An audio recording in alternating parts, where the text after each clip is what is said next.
Each uniquely customized program improves the whole person to make every person whole. Come to WION Health Resort. Make your reservation at WION.com. The Earth is sending distress signals. Wildfires, droughts, and melting glaciers. Can we reverse the damage? Explore the harrowing effects of climate change. It's a wake-up call. Global emergency. Climate Tracker on WION World is One. WION, India's global voice, the channel that brings you the biggest stories from across the world through India's lens. Now available in more than 190 countries worldwide, because we believe that the world is one. Watch us in Africa, Europe, USA and Canada, South America, Asia Pacific, Middle East and North African regions. Also available on these digital platforms across the world. WION, World is One. From the bustling trading floors of Wall Street to the vibrant exchanges of Asian stock markets, WION breaks it down for you to make sense of what's happening, as we reveal the key factors behind events, strategic battles, and the game-changing business decisions that shape the world. We bring you all of this and more on World Business Watch. WION, India's global voice, the channel that brings you the biggest stories from across the world through India's lens. Now available in more than 190 countries worldwide, because we believe that the world is one. Watch us in Africa, Europe, USA and Canada, South America, Asia Pacific, Middle East and North African regions. Also available on these digital platforms across the world. WION, World is One.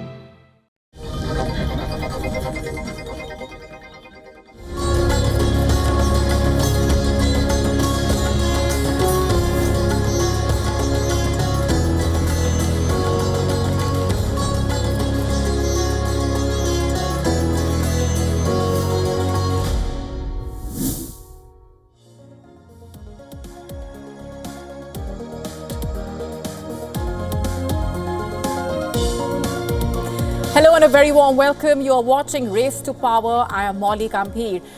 In this edition, we are starting off with the latest on what's going on between the US and Venezuela. With Donald Trump's war on drugs underway, we get to the reactions and the implications. We are also getting you updates from the United States with the FBI director set to face scrutiny. He will be appearing before a Senate Oversight Committee. We tell you more about this, all this and more coming up. First up, US President Donald Trump intensifying his war on drugs and US naval assets policing Caribbean waters, and the Maduro regime in Venezuela swinging into action in anticipation of a regime change. For the second time in a fortnight, the US has struck a Venezuelan boat, killing 3 people. In fact, early this month, the US struck a boat off the Venezuelan coast. All the people on board were killed in that attack. And since then, the rhetoric is only intensifying day by day.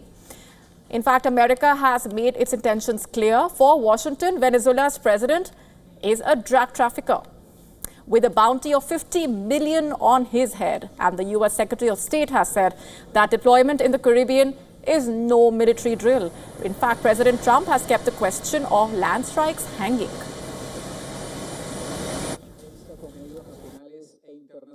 And just on that, do you think we will start doing strikes on mainland Venezuela? Oh, we'll see what happens. Look, Venezuela is sending us their gang members, their drug dealers, and drugs. It's not acceptable. Maduro is sounding war alarms in Venezuela. He has called for mass military mobilization and has asked the citizens to train for the armed struggle.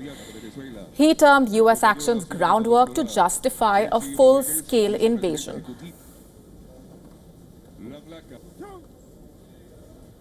It's a series of things, all of them false, narratives created to justify an escalation.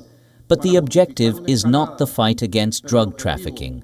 The objective is to enter and take control of Venezuela, to impose colonial authorities, and to carry out regime change in order to seize Venezuela's immense oil and gas wealth. That is the objective. Maduro's number 2 has come up with a hat that resembles Trump's popular MAGA hat, and in fact he shows up for events wearing a cap that reads, "Doubting is treason." Cabello is also Minister of Interior, Justice, Peace, having oversight over Venezuela's police forces and prisons.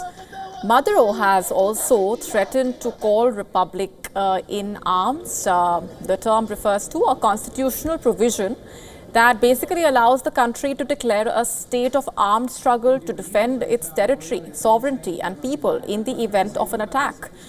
Maduro has maintained a tight grip in Venezuela for over 2 decades now, from a crackdown on the opposition to putting top rival leaders in jail.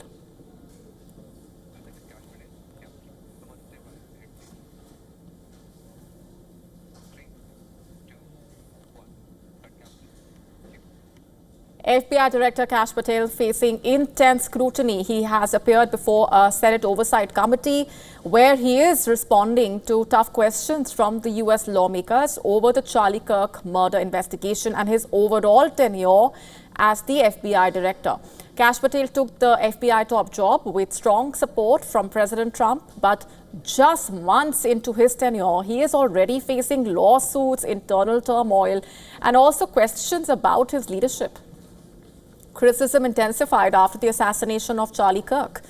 Patel was at a New York restaurant on the day of the shooting and posted on X that a suspect was in custody, only to walk back on it 90 minutes later. FBI, in fact, nabbed Kirk's killer 33 hours after the shooting.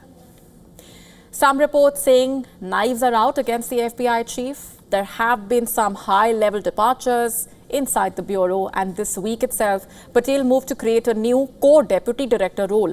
It is now filled by former Missouri Attorney General, who will be serving alongside Deputy Director.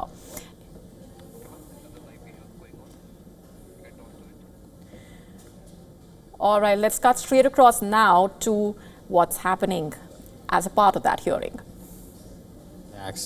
But I'm not going to weigh into the creation of legislation. Could you also look at, and I favor just assault weapon ban, not getting these guns in the hands of people that shouldn't have them. But could you look at the numbers on the ages?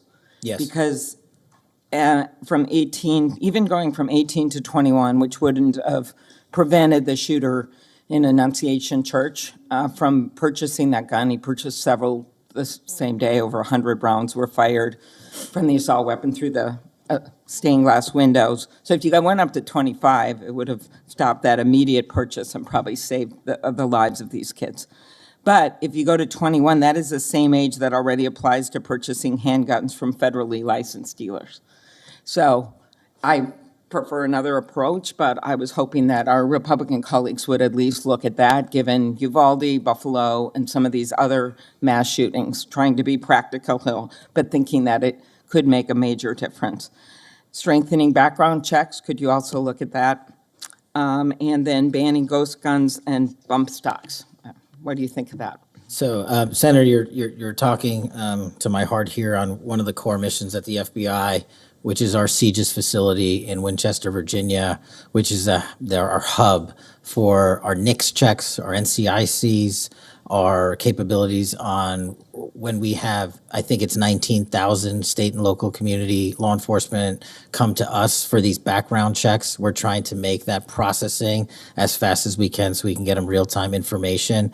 I think we have a 93% clearance rate in 15 minutes as it relates to ghost guns, but we can do better.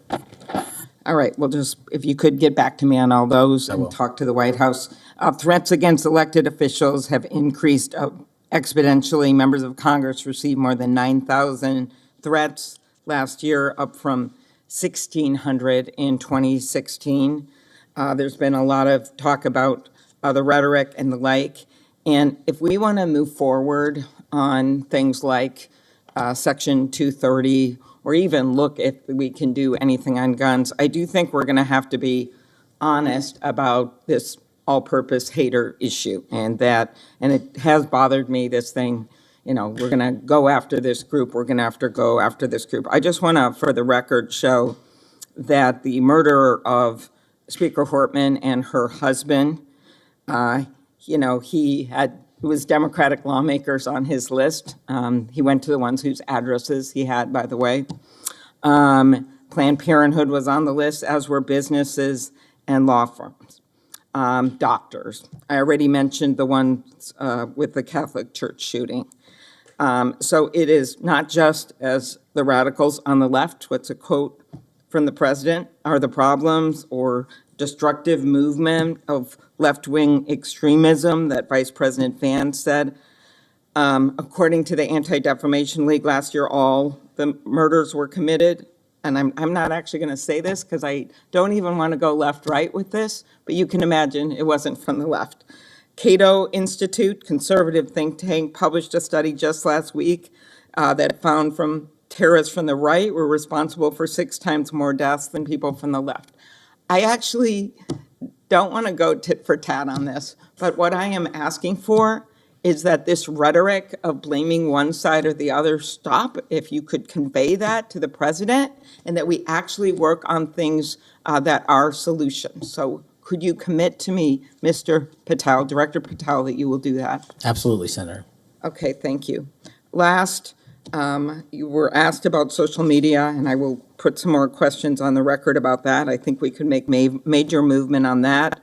The local FBI helped when the city of St. Paul was a victim of a cyber attack, and I'm concerned about some of the cyber attack cuts. I'll ask you that on the record. AI, I'm glad you raised that. I think we have to do more, but also including election interference, because they're using AI videos. I just had one happen in this very committee on me, and I just think they're going to start using it in democracy, election. They could be foreign. Do you think some of this is foreign entities, Mr. Patel? Generally speaking, we have traced a lot of this to loose groups overseas that don't have any sort of central cluster. There's going to be a lot on you then. And then last, I'll put on the record just my concern about protecting journalists. The new guidance that came out of the department.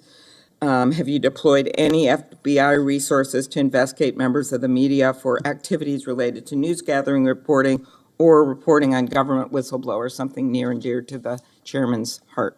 The only time we would involve an investigation of a journalist if they've conducted or committed an allegation of separate criminal activity, most prominently leaks of classified information. Thank you. Senator Hawley. Thank you very much, Mr. Chairman. Director Patel, good to see you. Thank you for being here.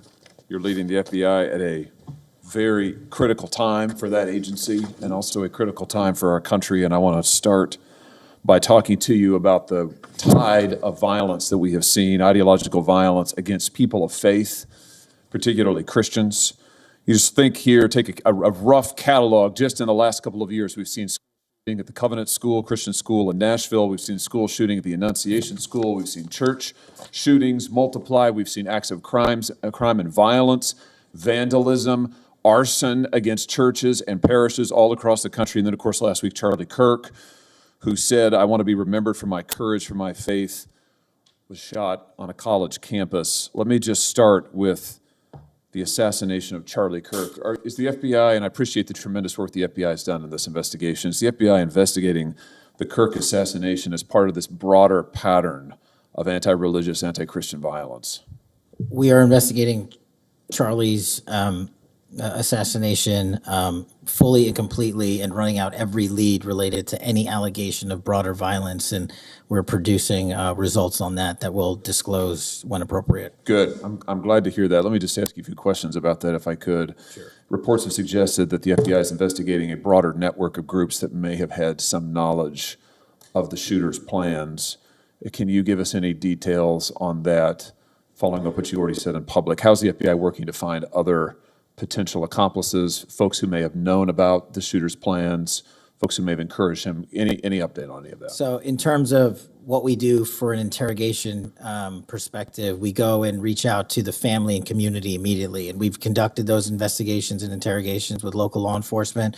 And we're continuing to do that because those closest to the suspect are going to hopefully know the most about the suspect and his beliefs and his ideology. On top of that, unfortunately, it has been leaked that there was a Discord chat. And for those unfamiliar with it, it's a gaming chat room online that the suspect participated in. So what we're doing, we've already done, is serve legal process, not just on Discord, so that the information we gathered is sustained and held in a evidentiary posture that we could use in prosecution should it be decided to do so. And we're also going to be investigating anyone and everyone involved in that Discord chat. Okay, very good. I see the public reports that the Discord thread had as many. All right, let's go straight across now to our correspondent, Susan Tehrani, who's been tracking those developments very closely. Susan, we will, of course, keep a close eye on what unfolds during what we saw just a small segment of. But, just contextualize for our viewers how significant what we are seeing unfolding right now really is coming at a time like this. Yeah, very significant indeed. And I think one of the significance is, despite the fact that usually hearings like this, and this hearing was scheduled from beforehand, this is an annual hearing, they get very fiery, notably from the opposing party. I think that lawmakers, and part of it is because they've been receiving threats themselves and they understand the sensitivity of the climate that we're in right now, they're being very cordial when they're talking to Kash Patel, notably from the Democratic Party. And despite the rumors that we've been hearing that perhaps Kash Patel will be sidelined ultimately at the FBI and he may be replaced by an individual named Andrew Bailey, as you mentioned, the president, the White House, and Republicans in the Senate are not really conveying that message. It seems like they are backing Kash Patel, at least for the time being. But nonetheless, this is a sensitive situation, not just because of the way many believe the FBI handled or mishandled the controversy around the Epstein files, but also how Kash Patel was premature giving information to the public regarding the assassin of Charlie Kirk before he was captured and whatnot. So is he in the right place at the right time? Is he the right person to lead the FBI? These are all questions that are hovering over his head as he's trying to answer these questions during this testimony. But I did find it significant, as you mentioned as well, that it appears that the level and the tone is a lot lower than perhaps other hearings that we see that are very fiery and they're looking for, sort of sound bites on social media and whatnot. But it's just the beginning.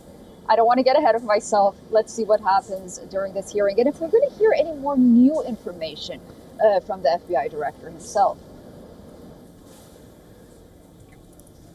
Indeed, no dearth of speculation out there, but of course we're going to be sticking to what is unfolding right now and what remains to be seen as a part of that. Leaving it there for the moment. Susan, thanks very much. All right, staying on with the United States, Donald Trump has filed a $15 billion lawsuit against the New York Times, unleashing a major battle against the media giant.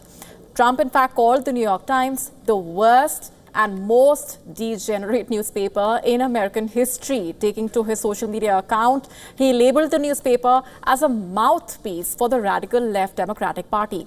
Trump criticized New York Times for its front page endorsement of Kamala Harris during the 2024 presidential election and for quote-unquote lying about Trump for decades.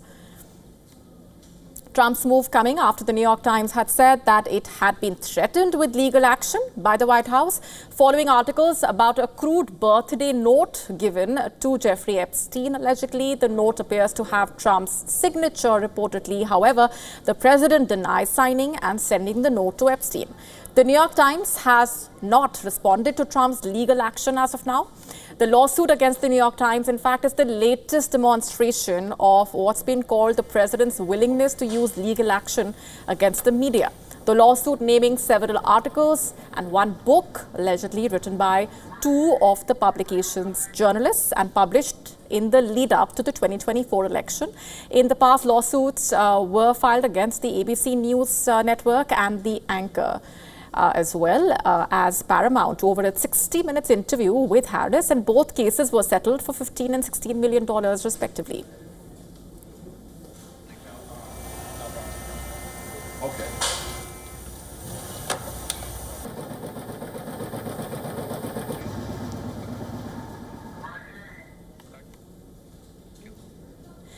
Switching gears for now, Pakistan's military says it has killed 31 Taliban militants in two separate operations near the border with Afghanistan. According to the Pakistan military, the operations were carried out in the northwestern province of Khyber Pakhtunkhwa. During the first operation, 14 TTP militants were killed and 17 more were killed in the second operation. This comes days after 12 Pakistani soldiers were killed in an ambush by the Tehreek-e-Taliban or TTP militants. Militancy has surged in Pakistan's border regions with Afghanistan since the return to power of the Afghan Taliban in Kabul in 2021. Although closely linked with the Afghan Taliban, the TTP is a separate group which has been targeting Pakistani security forces.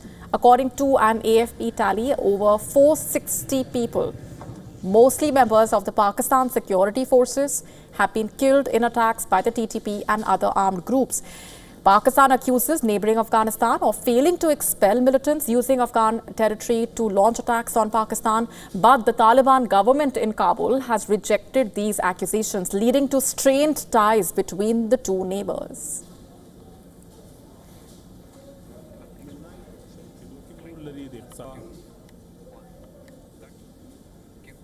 Voting is underway in Malawi. In fact, the polls coming at a time of deep economic hardship in the country. Long queues formed in the capital as the people turned out to cast their ballots. Results are due later this month. Presidential results are expected to be released by the 24th of September. And with the possible runoff, if no candidate secures more than 50% of the vote, parliamentary and local results are to be out by the 30th of September. More than 7 million people registered to vote across 35 local councils. The ballot including presidential, parliamentary and local government seats. In fact, the president and former leader are the front-runners. 17 candidates are running for president. But the race is largely between the incumbent Lazarus and former leader Peter Mutharika, seeking a second term. Chakwera points to infrastructure and reforms, and Mutharika argues life was better under his leadership between 2014 and 2020. But the fact remains, both the leaders face questions on corruption as well as governance. High inflation, food shortages, fuel lines dominating the campaign in Malawi. Droughts and devastating storms also big issues there. Malawi is seen also as a test of democratic resilience in Africa. Its court had annulled a flawed 2019 election. International donors, including IMF, are watching closely, with aid and loan talks expected after the vote.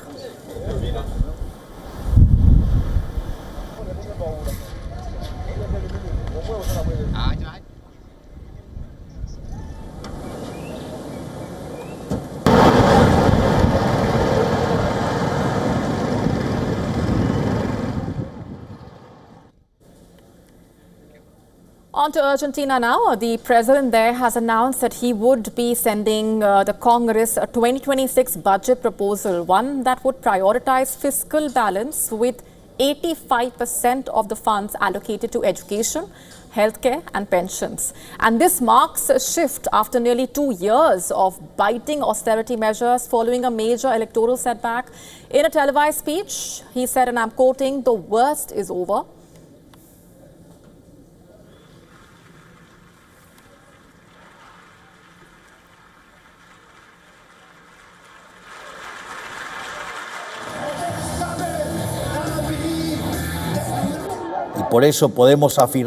We can affirm, as we have done many times before, and despite the temporary turbulence, that the worst is over. That is why, once again, I want to thank all of you for the tremendous support throughout this first term. According to the leader, balancing the budget, which has been a key goal since he took power in December 2023, remained non-negotiable. He announced relief for some of those worst affected by his deep spending cuts and also appealed for more time for his libertarian reforms to take effect. However, Milei's government, which has reportedly brought inflation down from over a staggering 200% to 33% since taking office, did not issue a growth or inflation forecast for next year yet. What are the changes he is incorporating in the said budget proposal is the immediate question. According to his national address, the budget includes a 17% real increase for healthcare, 8% for education, 5% for pensions and disability benefits, all above inflation. He also said sustained fiscal balance and structural reforms could drive annual growth of 7 to 8%, potentially transforming Argentina into a high-income country within a decade. But there are some big challenges ahead. Milei faces a critical legislative election next month amid political and economic headwinds. Besides, the president's austerity measures and a corruption scandal are set to have significantly tarnished his image and also sparked protests across the country. Just for context, Argentina has not passed a budget law during Milei's first 2 years in office, and the upcoming election will only test his ability to push through economic reforms.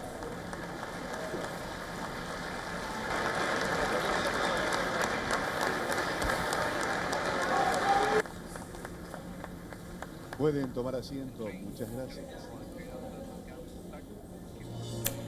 On that note, it's a wrap on this edition. For now, we're taking a very short break. Stay with us.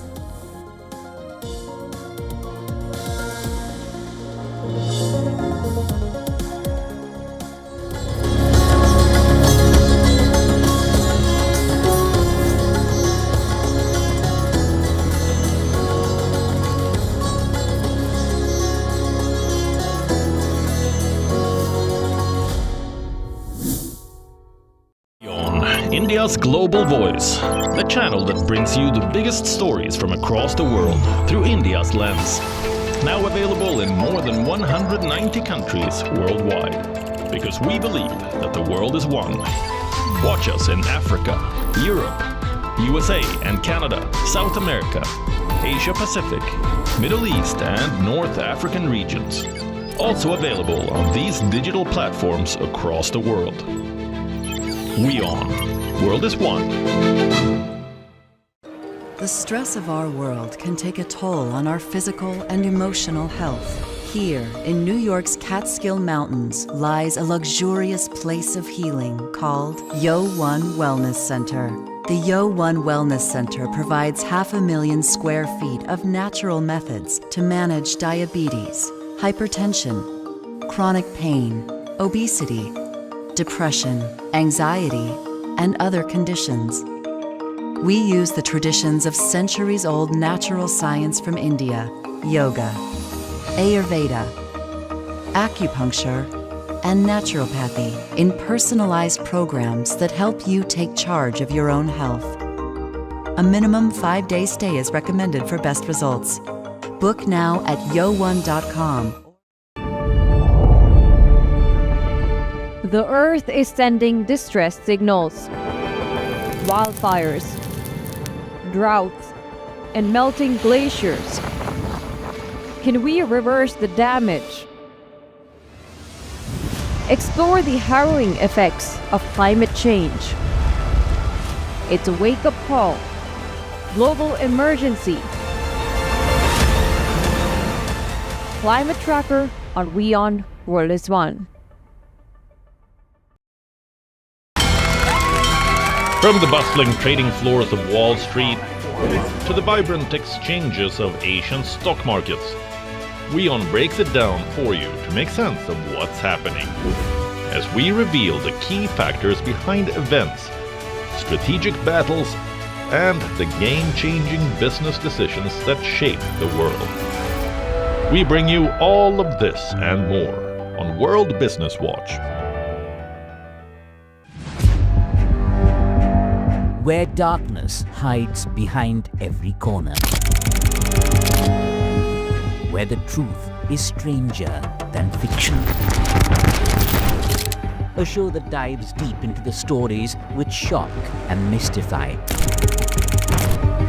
Unsolved murders, psychopaths who defy explanation, international war crimes, and millions swindled in financial fraud. The victims, the accused, and the sinister plot. Prime Crime is your front row seat to darkness.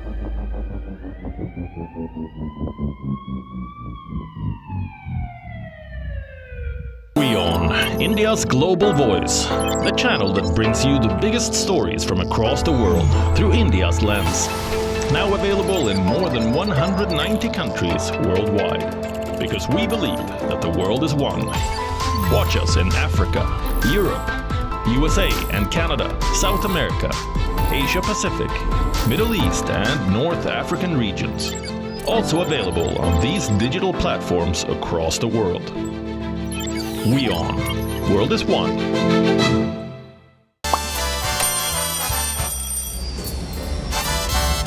Vielleicht nur